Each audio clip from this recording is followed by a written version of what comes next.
Hi, this is Shelomo Solson, the host of the Teenage Impact Podcast, where we share stories, tips, and specific strategies on how you as a teenage kid can overcome any struggle in life.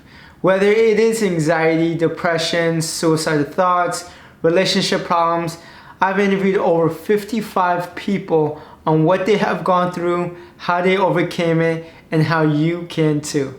Many of us are coming out of quarantine right now, or still in quarantine, depending on where you are in the world. I understand that many of us are going through difficult times, especially maybe if your family has been laid off, maybe your family's not making much money, or whatever your situation you are in. Remember, you are in control, and this is exactly why I have put together a course called Building Resilience 101, because I understand that many of us are struggling in the world right now, and I want to do my part to help. In the course, I will go over and show you how you can discover who you are. So instead of trying to pursue happiness, you can create happiness in your own life. I also show you on how you can manage your emotions. I also have a bonus module on how you can create and make money from your passion. So if you want a 50% discount, the 50% discount is valid until the end of May. So if you are interested in taking your life to the next level and overcoming this temporary hurdle in your life, DM me on Instagram. My Instagram handle name is @Shelomo Solson. It's going to be in the description. It's been about almost 10 months since I released the Teenage Impact Podcast. In 10 short months, I have done 57 interviews. And out of the 57 interviews, 51 of those interviews I have compiled into a book called Never Fight Alone, which I am releasing very soon. But in this podcast episode, I really want to go over what I have learned in the process and my journey of getting that many interviews. I'm not going to go over what I have learned from the person themselves based off of the interview, but I will talk about, for those who want to start a podcast and for those who want to start interviewing different people depending on what your niche is and depending on what your passions in life are. This podcast episode is really going to show you, and I'm going to explain on what you can do to make that happen.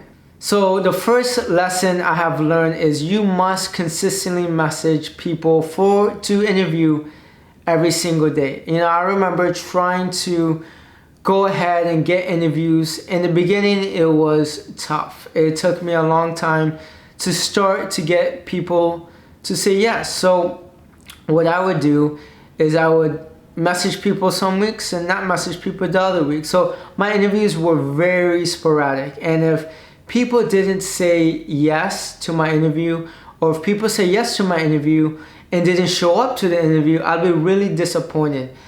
It is important for you to detach yourself from this illusion that we must interview that one person. That one person is going to make or break a show. Treat everyone equally and hit a certain limit of messages to people a day and make it attainable. Maybe you want to message 10 people every single day. Maybe you want to message 20 people every single day. Be consistent with it and detach yourself from the outcome of whether or not you're going to interview that person. Lesson number 2, in order to find new people to interview continuously, you must schedule some downtime to aimlessly scroll on social media. We talk about that social media is very unproductive and put away our phone. I notice in between my breaks of me working or me hustling or whatever I have to do, I just aimlessly scroll on TikTok, aimlessly scroll on social media, and I find new people that are interesting that I would love to interview. Then I go ahead and message them. Or sometimes I may be in a slump where I don't know who else to interview.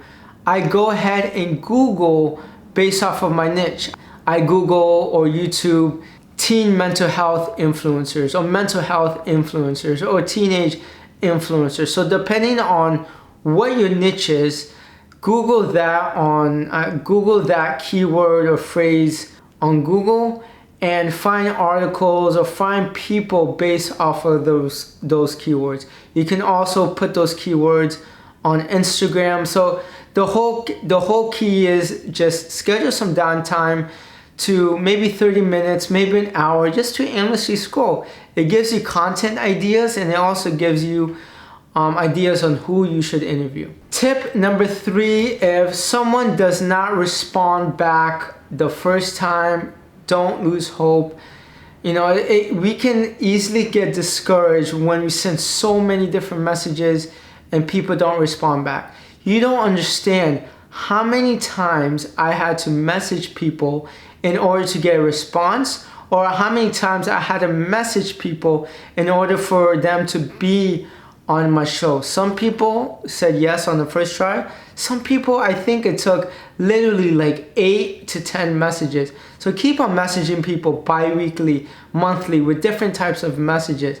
Also, research different platforms they are on. Maybe they are less busier on LinkedIn than they are on Instagram. Maybe they are less busier on Twitter, or I don't know, wherever, but find a platform where you can get through to them if one platform is not working. Lesson number 4, you must make your message short, enticing, and genuine. So what I usually do is I start off with something commenting based off of their profile, their brand, or a product they're releasing. And then I go into, if you do have credibility, go into what your mission is, make it genuine.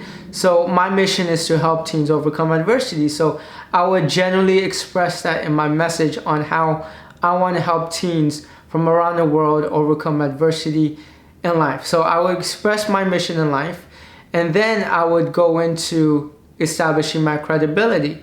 Who have I interviewed that they may know? And then after I establish my credibility, I ask for the close. I ask, hey, can I have 20 minutes or 30 minutes of your time to really learn about your story and how you overcame such and such and such? Can we make this happen? Or let's make this happen. Or what is your availability? Something short, 3, maybe maximum 5 sentences long, depending on how much rapport you already have built with that person over time. Because people who have a lot of followers, you have to realize that people who have a lot of followers are busier, and people who have a lot of followers also have a lot of people messaging them. So you must find a way to be different and unique compared to everyone else who's messaging them for whatever reason. I would say what works for me the best is generally sharing my mission statement and what I stand for. That's really helps people gravitate towards my mission, towards my cause, and that's why I'm getting so many interviews. Now, a lot of people would say when you interview people, you have to really show people what's in it for them. To a certain extent, that is true, but you must realize that when you're first starting off a podcast, you really can't offer them much, which is why sharing your message is the best avenue in the beginning, because when you don't have an audience, people will gravitate your message, and people want to help other people achieve their purpose and mission in life. So you don't always have to share what's in it for the other person, because if that person really loves your mission, they wouldn't mind giving 20 to 30 minutes of their time to be interviewed by you. And finally, last but not least, tip number 5, don't just interview someone because they are famous or have a lot of followers.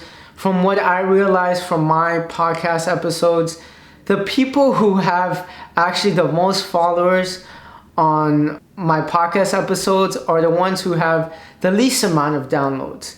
People who listen to your podcast don't really care if they're famous or not. Sometimes they may, sometimes they may not. Unless it's someone like The Rock or Kevin Hart or Oprah, then yes, they might care that they're a celebrity. But don't only look for celebrity status. Look for someone who can really share a genuine message.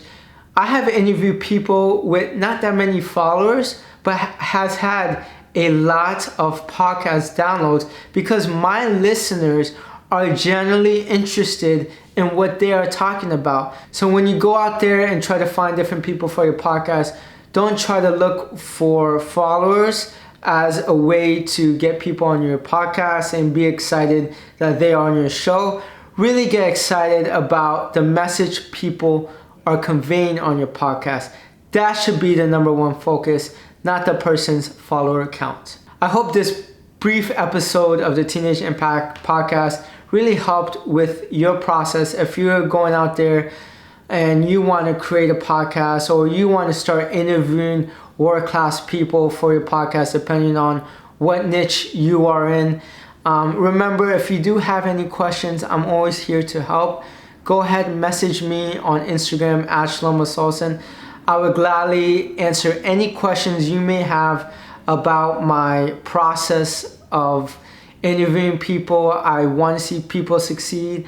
I want you to succeed. I want to see you happy. And this creating a podcast is actually the best thing you can do right now. Summertime is starting, so do not procrastinate. Get started somewhere, because once you get started, everything else will fall into place and you start to figure things out. So thank you for listening to this podcast episode. If you haven't done so, like I said, follow me on Instagram at Shelomo Solson. If you are interested in the Building Resilience one-on-one course, my 50% discount code is only valid until the end of May. So message me on Instagram if you are interested. So until next time.